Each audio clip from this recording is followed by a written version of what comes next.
Good evening, Royals fans. Welcome into the Royals Rundown podcast presented by Royals Review. I am Jacob Milham, sounding despondent as ever with my lovely co-host, Jeremy Hokius Greco. Jeremy, it's cloudy outside. It's been rainy this Father's Day weekend. Now the Royals have a winless homestand. Is there a positive? Is there a positive out there that you can Remember when see? they had an almost perfect homestand and we were riding high? Miss Yeah. those days. It feels like a lot has happened since then. A lot has happened since then. Yeah. And you know what? That's what we're here to talk about. So thank you for joining us. Make sure that you go check out the work that's going on over at royalsreview.com. I guarantee you that you are going to see some wild takes out there with everything going on with the Royals. And frankly, it kind of should. But if you go over to royalsreview.com, if we have wild takes, at least we have stats to back it up. So make sure you go check that out and go check them out on social media. So Facebook, Twitter, Blue Sky at Royals Review. If you like us, we appreciate that. Make sure you follow or subscribe to the podcast wherever you're listening to us at.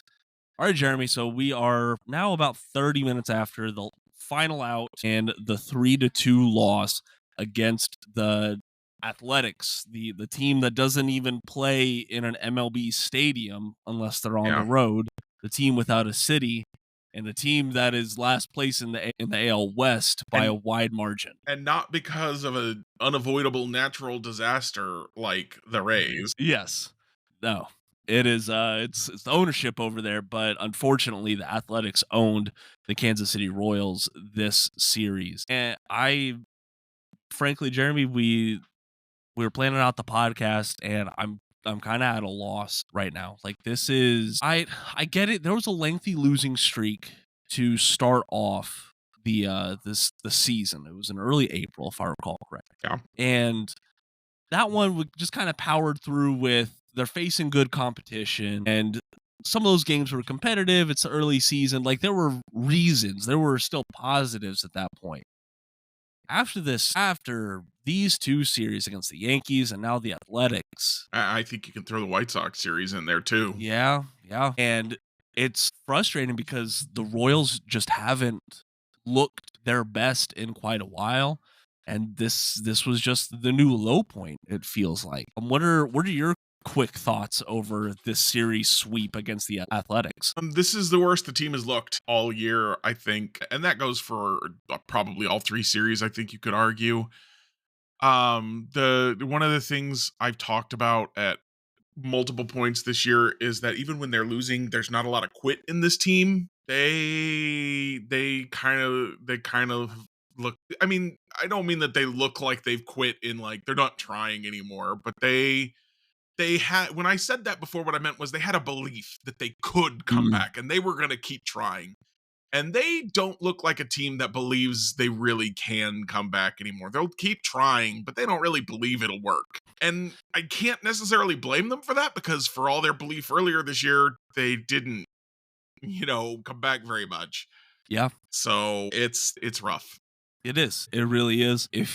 I'm just thinking of some of the crazy things that like because I've talked about it on the podcast. I love listening to Bernier's post game show because I think like that's a decent barometer for where the more than casual Royals fans are sitting at. And this past week of those post game shows is just declined one step at a time. And I'm very interested to hear what today's sounds like. And it's one of those things like I can't blame Royals fans for being frustrated. There was a lot going into that Yankees series, and to see it be so one-sided, you were able to explain that away. It's they're the AL pennant favorites right now. They have the AL MVP favorite, Aaron Judge.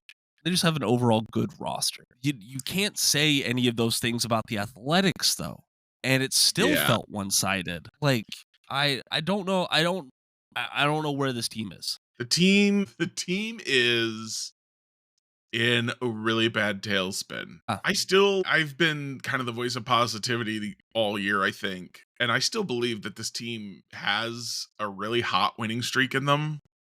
Mhm. I am less convinced now that it will matter. Yeah, that's a good point. That's a good point because this is I'm not saying that the season is over. I will say it feels like it. I know, probably once we're a little bit more removed from today's sweep, we'll start saying like, okay, this is how we can go get the Rangers. But right now, it does feel like this team that we were talking about, who do they need to trade for at the trade deadline? Who Mhm. who do they need to bring up to help this team right now? Like, I can't talk about this team in that same lens until they turn it around.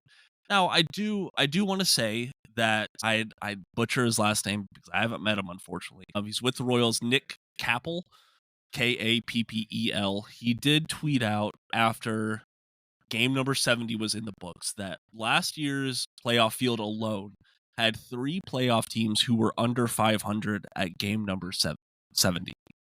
So, like, is a glimmer of hope. The Tigers, the Tigers or the 2014 Royals are, I think, excellent Yeah, examples of the path the Royals could follow to get right back in this thing.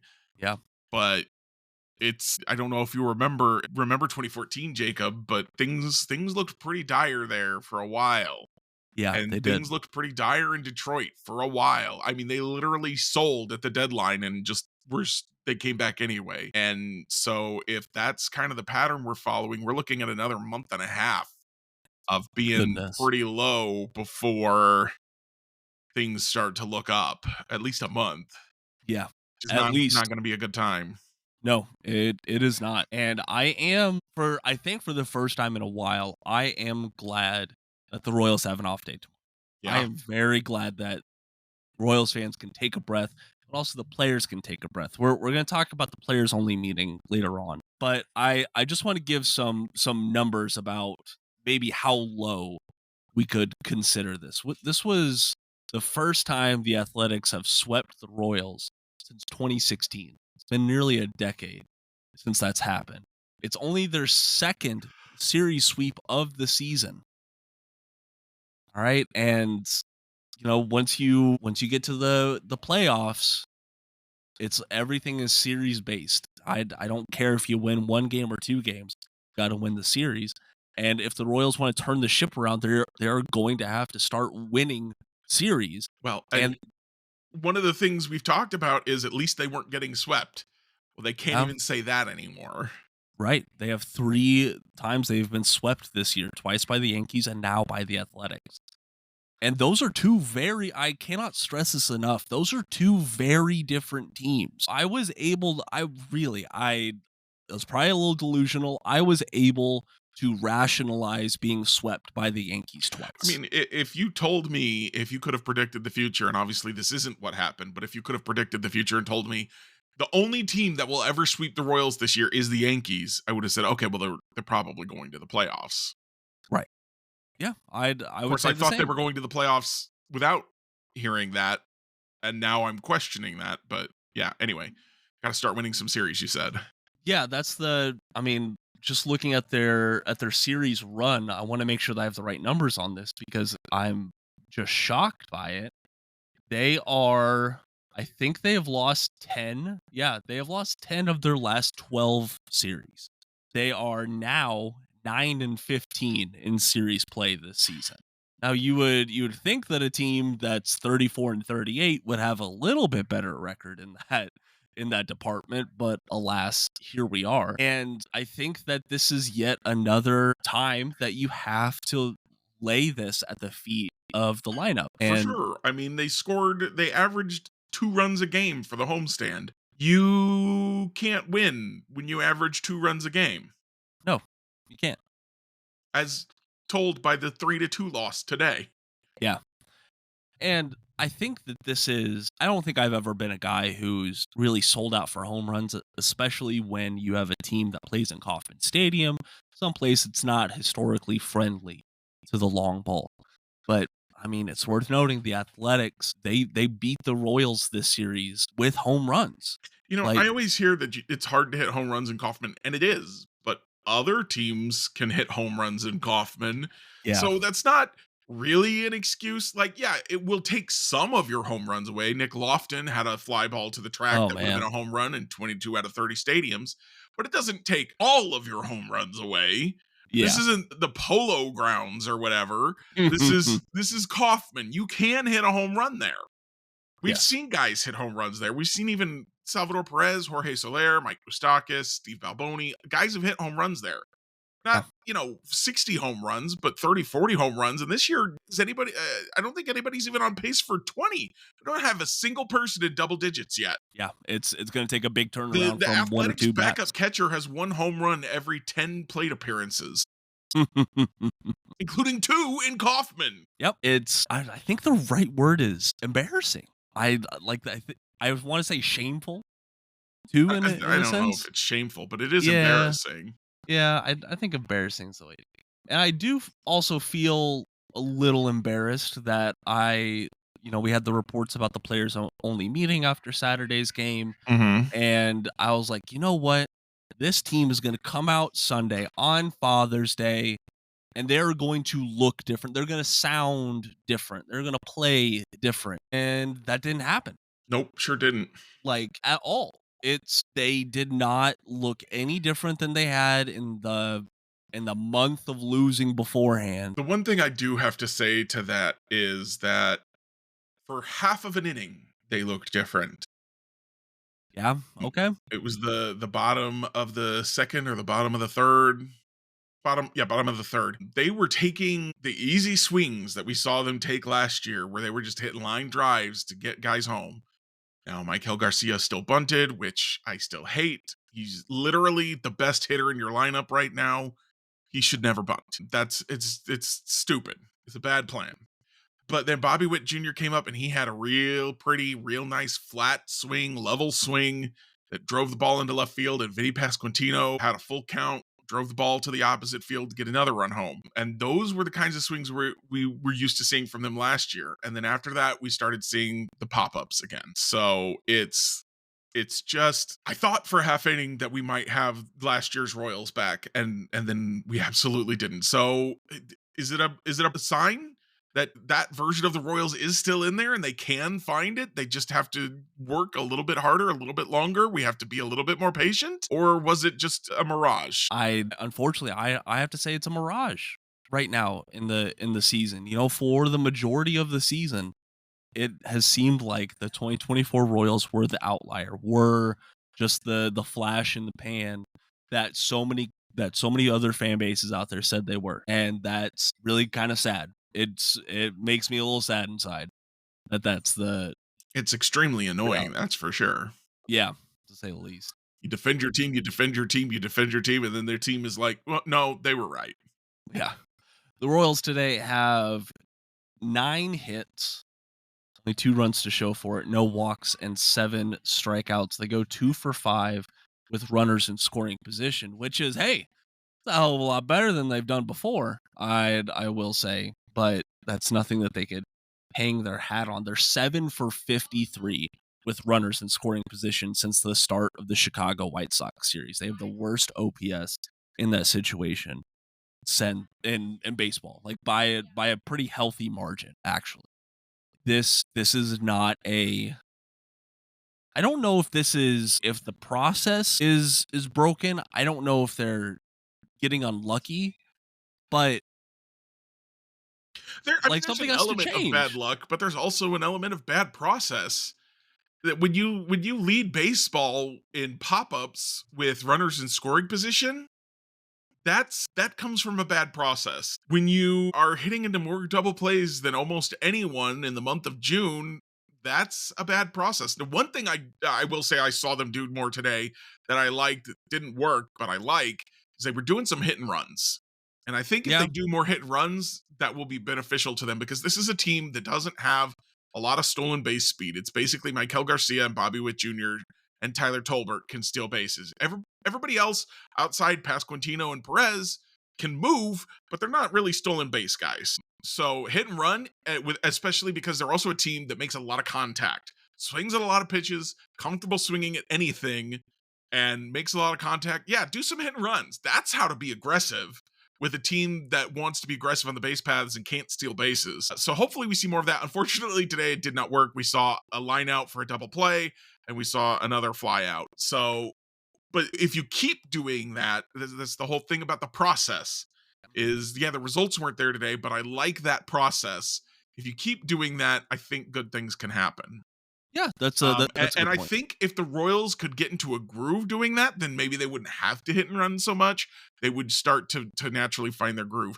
They 100% right now look like a team that is trying too hard. That feels like every player looks like they feel like the world is on their shoulders when they're at the plate with a runner on. So here's my thoughts on that. I feel like that has to be a clubhouse thing Yeah. because if that's the case, then they don't feel like they can trust the guy that's ahead of them in the lineup or the guy behind them in the lineup. And Yeah, I get it. I don't think anyone trusts anyone in there right now, and I don't know why they would. Yeah. What player has seemed trustworthy? Even Michael Garcia, you know, he goes up there, he doesn't even trust himself. He's bunting. Yeah, that's true. And I think that's the thing is they don't trust themselves. Not a whole lot of confidence. And I don't know if they addressed that in the players only meeting yesterday, but I wish they would have. Just Yeah. trust your one of the things that when the players only meeting in 2014, the reason I think that worked is Raul Ibanez went in there and he said, "Listen, you all are playing like you're scared of the other teams. The other teams are scared of you. Play like you can do this. Play, believe in yourselves." And they had the talent; they could do it. Now the 2025 Royals, I don't think have quite as much talent as the 2014 Royals. They have Yeah. more pitching talent, though the back end of the bullpen is not as sturdy as the 2014 Royals, but they don't have the hitters.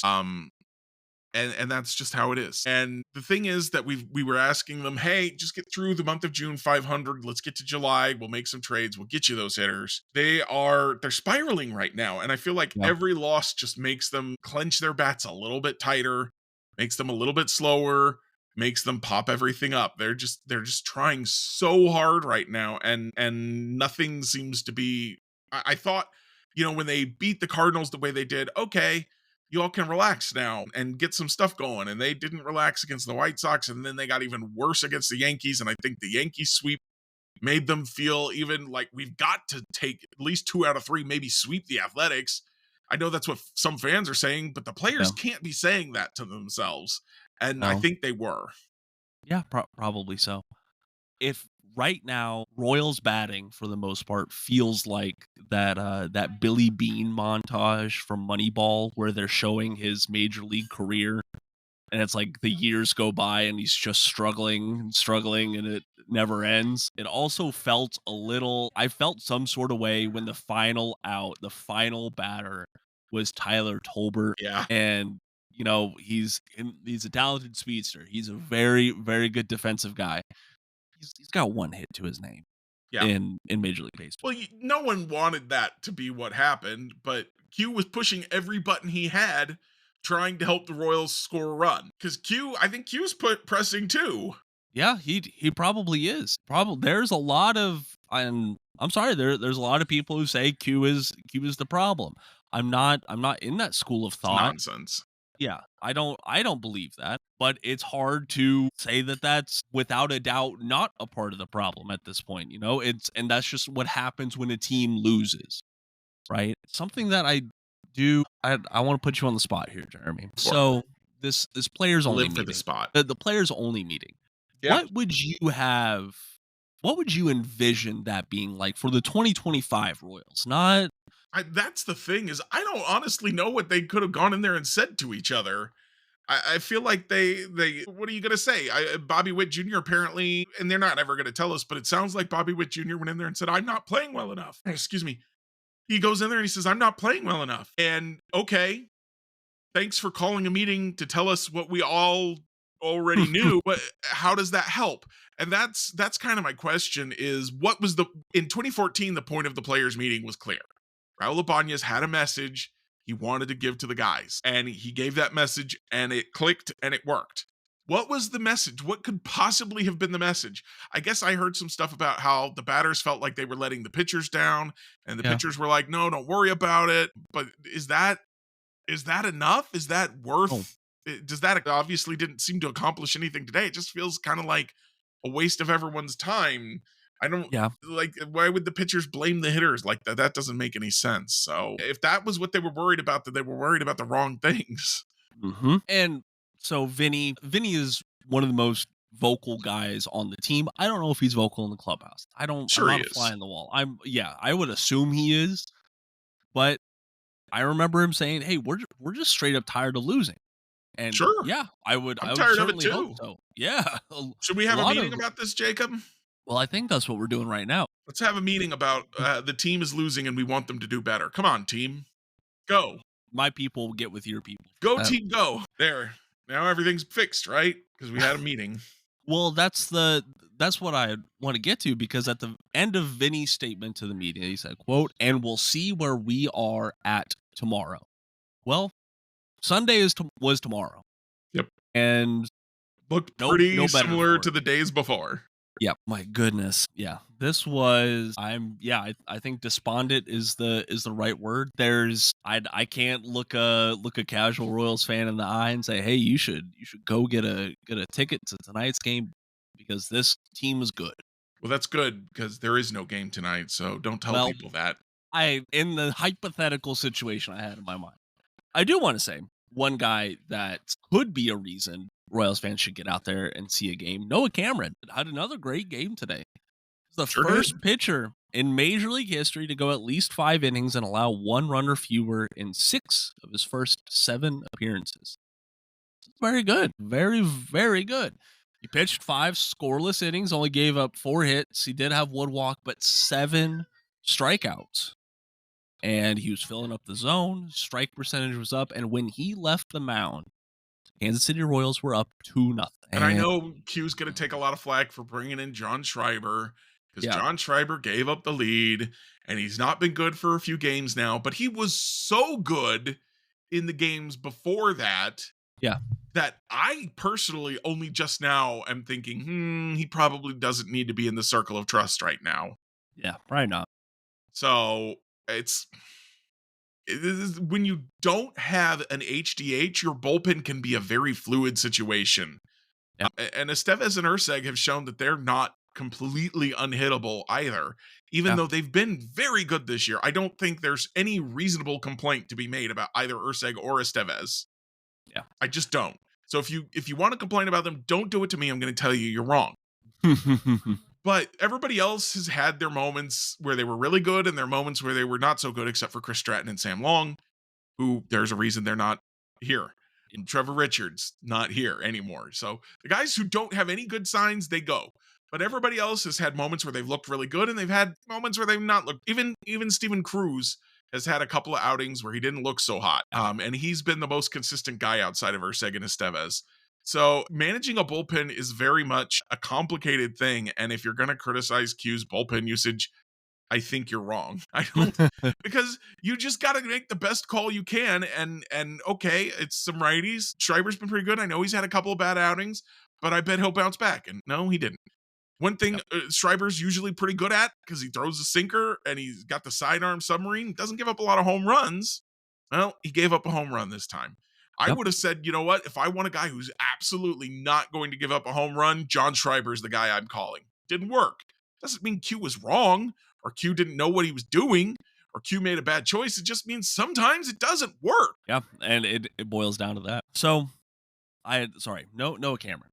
We were talking about him a little bit. No, it's fine.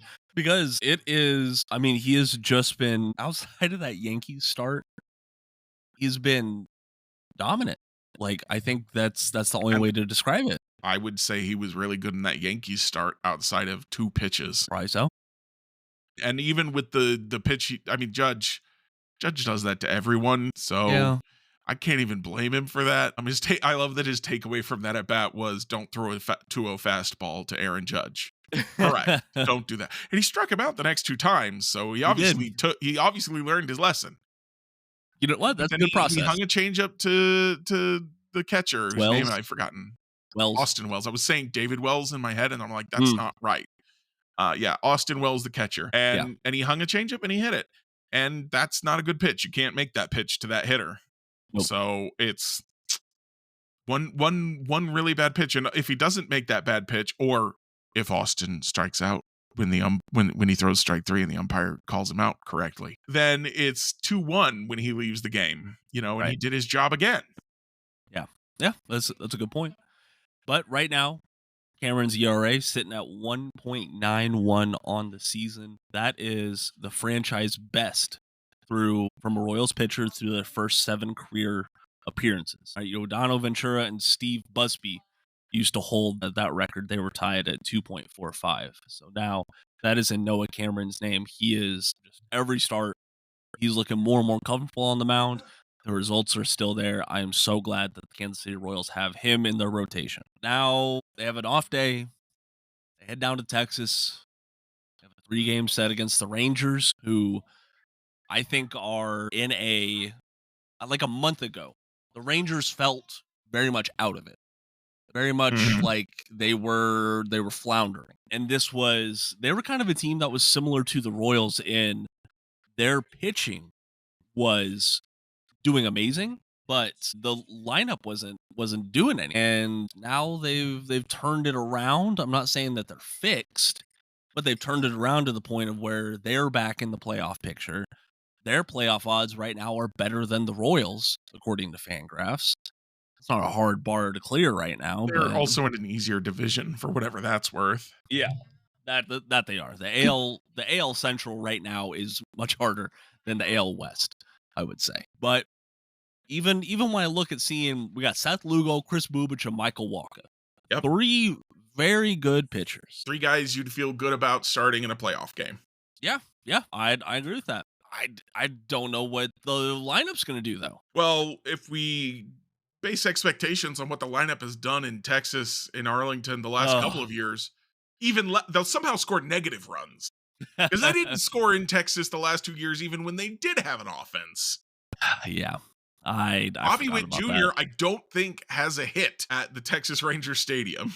I think he does, but I don't know for sure because that streak was so lengthy. Right now, the Rangers are sitting at 36-36. They are 500. They're 7 of 3 in their last 10. Meanwhile, the Royals are 2 and 8 in their last 10.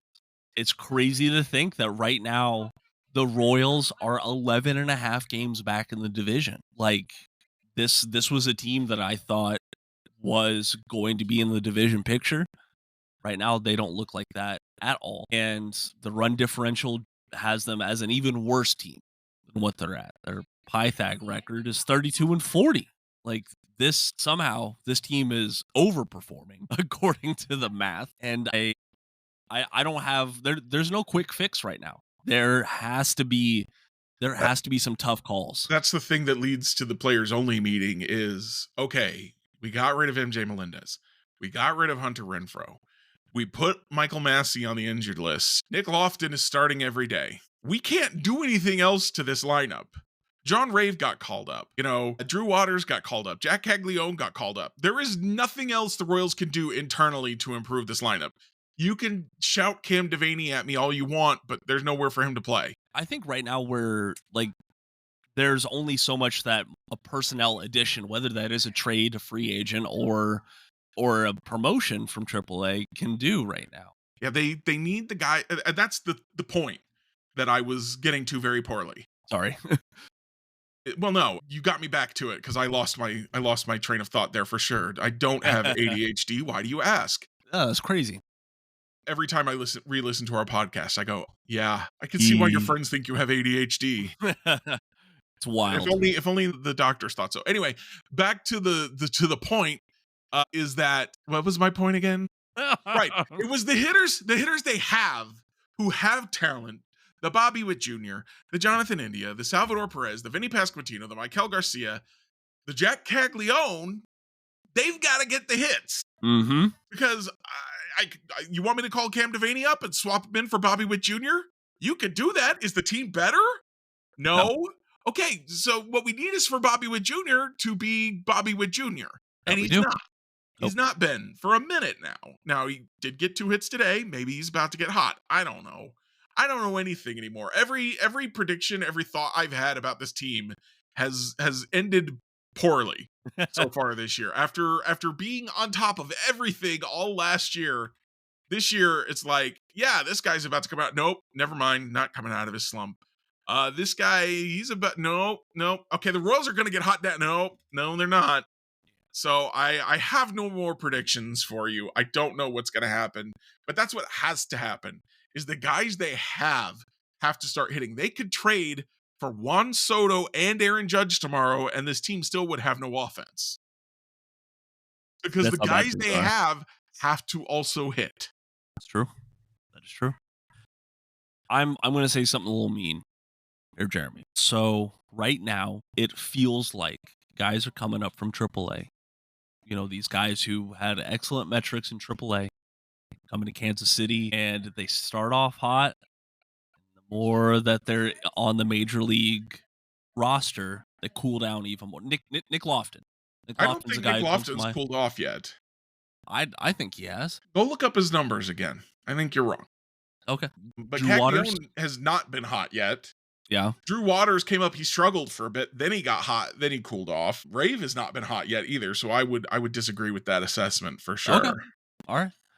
Now Nick Lofton didn't have any hits today. He had hits yesterday. Didn't he have a triple? Was it yesterday? 2 days ago? Yeah. He had a 2-run triple. He's still fine.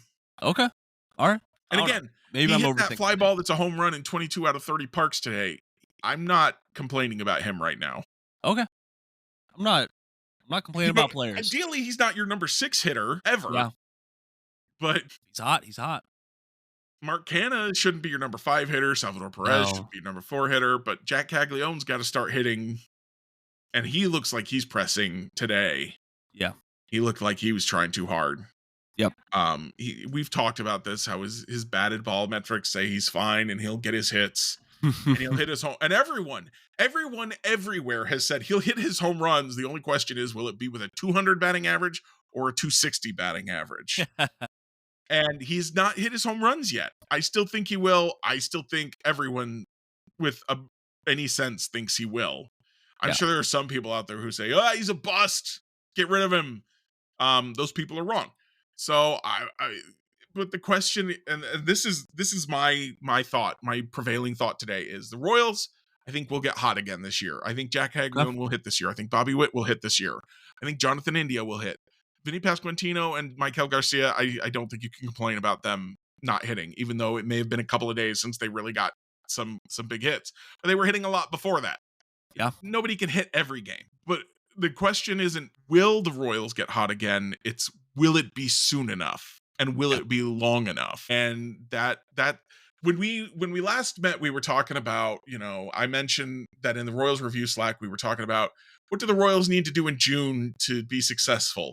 And I said, if they could just go 12-12, just keep their heads above water. And they're 3-9. So they would have to go 9-3 for the rest of the month to get there. And that includes a series in Texas. That includes the Dodgers coming to town. And they've already lost to the Athletics and to the White Sox. So 9-3 feels like a taller order than Paul Bunyan right now. They could, if they get hot, they could beat anybody when they're hot. Yeah. I don't know if they're going to get hot. They eventually will. Or I don't know when they'll get hot. I don't know if they'll be hot before the end of June. It feels like getting hot is a really long ways away. But it also felt like it was a really long ways away when they got hot last time. That's true. But this losing stretch has gone on much longer than last time too. So yeah, that's the problem. And I don't know, like I can't trust this team as they're built right now to go on a 16-2 run like they did last go around. Like that covered so much ground in the win-loss column, and they've lost all those gains and then some. So right now it's a weird spot to be a Royals fan and someone who talks and writes about the Royals. Frankly, if you want to voice your opinions, or if you have a take out there, make sure you go check out royalsreview.com. These are the prime moments for a fan post. Like if there's a good educated fan post out there that says this is what the Royals should do and why, shoot, I'm all ears. Why not? But I know the writers over there will have great takes and just what we can do as Royals fans. So go check out royalsreview.com. Let's make sure you subscribe to us here on the podcast. Jeremy, I'm kind of ready to move on to Texas, and I don't want anything to do with Texas, but I am ready to stop talking about the Athletics. I just want to reiterate one more time that the Royals look like they're trying way too hard. They look like they're batting defensively. Feels like their top hand is coming off that bat and they're reaching out, just trying to swing at everything and make sure they make contact with everything. And I think that's what's leading to all these pop-ups and ground balls. Because they're not taking their swings at their pitches. They're swinging at everything and they're just terrified that they're going to do something bad, and it forces them to do something bad. They've got to figure that out. I don't know how they do that, but they have the talent if they can get back within themselves. yeah, that's a good point. So I'm sitting here looking at what the Royals have done against the Rangers lately, and for years it has not been much. Texas won the season series in 2024 and 2023, 5-1. Yep. And I'm trying to find the last time the Royals won in Texas. Could you look that up for me real quick? I'll Because try. frankly, I did find Bobby Witt Jr. actually has 7 hits at Globe Life Field there you go. in 37 at bats for a 189 batting average. That is by far his worst. It's not his worst batting average. I think he's got a 186 in Anaheim, but he has more power there. He's 189, 211, 270 in Globe Life. Christmas. Well, I will see unfortunately, if I can find you the last time the Royals beat the Rangers in a series. Well, unfortunately, those numbers that you listed off for Bobby in Global Life is kind of similar to what his line was on this homestand. Yeah. More on the Rangers here. They are a perfect 500 team. Like, I'm talking their last 20 games, 10-10. Last 30 games, 15-15. The big thing is they win at home. They're 22-13 in 2025 at home. They perform better against right-handed pitching than left-handed pitching, so that's certainly something to keep in mind as the Royals are sending out 2 righties versus one lefty on the series. And the Rangers, for all the difficulty for all the talk that we've done about the AL Central, the Rangers are 7-4 against AL Central opponents this year. Meanwhile, the Royals, thankfully, they've rebounded in their record on the road. They're 15-19 on the road, which isn't good, but it is much better than where they were at earlier on this year. I think they were 3-11 at one point on the road. Just not a good spot to be for them. And against the AL West, they don't have a great record now. They are 3-6 against their AL West opponents. Jeremy, did you happen to find the last time the Royals beat the Rangers on the road? The last time they beat them on the road? No. I did find the last time they beat them at all. The opening series of 2021. The winning pitchers in that series were Carlos Hernandez, Mike Minor, and Jordan Lyles. No, they beat him in 2024. They beat him in 2024. They beat them in the series in 2024? Like the entire series. Yeah. Okay, sorry. Yeah, they took 2 out of 3 from the Rangers in the opening series of 2021. Okay. And Jordan Lyles was pitching for the Rangers then. He got a win against the Royals. No wonder they thought, hey, let's get our hands on that guy. This is going to be the next guy that's really going to take us places. They didn't even play the Rangers in 2020. Yeah, 2020 was just a weird year for us. Right now, the Rangers, they're third, but they're still very much in the thick of their divisional race. They're 5.5 games back in the AL West, so they have a lot to play for. They haven't been super, like, they're not red hot right now, right? But they are righting their ship at least, and that's a good spot to be at. Meanwhile, you got the Royals 10-20 in their last 30, and like I said, 11.5 games back behind the Detroit Tigers in the AL Central. Royals split a series with the Rangers in 2018. They got swept by the Rangers in a 4-game series in Texas in 2017. Got swept in a 4-game series in Texas in 2016. Surely they beat them in 2015. Come on. Yeah, they had to have beat them in 2015. That feels like the stopper team. Let's see, they split a 4-game series with them on the road They No. lost the 3-game series at home in 2015. They couldn't even beat them in 2015. Wow. All right. Well, right now is Jeremy. Well, you're still looking for that answer. One, this is turning into a chore that is much longer than I thought it would be. 2014, they took 2 out of 3 from the Rangers, August 22nd through 24th in Texas. Wow. And then they swept them at home. That was Okay. when they were red hot. Okay. All right. There we go. I'll take that. Yordana Ventura, Jeremy Guthrie got the wins in the first 2. And then when they swept them at home, Ventura, Jason Fraser, and Jason Vargas got the wins. Forgot about Frazier. I haven't heard in a while. I can't in good conscience say that the Royals are going to win this series. Oh no, I will predict a sweep. Yeah, I think the Rangers will sweep them. I think this gets worse before it gets better, Jacob. The Rangers have been a bad matchup for the Royals for a long time, even when the Royals had good teams.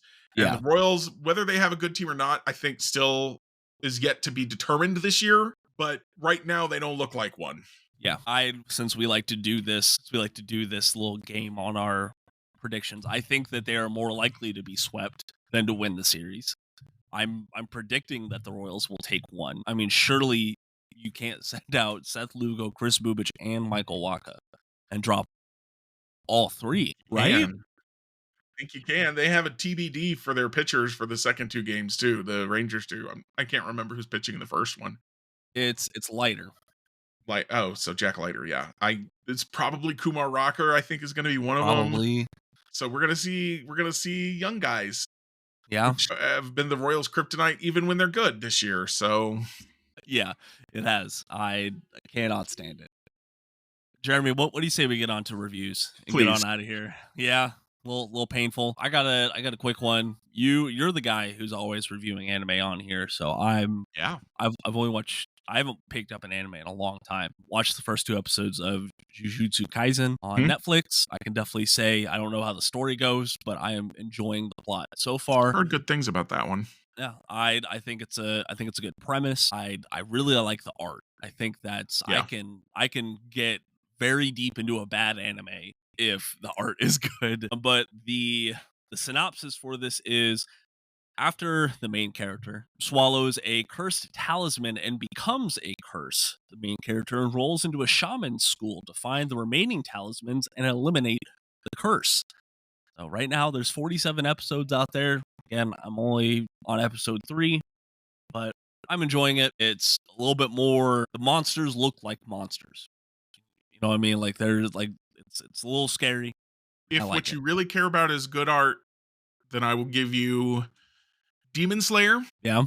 I will give you the first season of The Devil is a Part-Timer.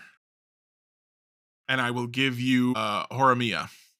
Okay. There we go. All 3 excellent art.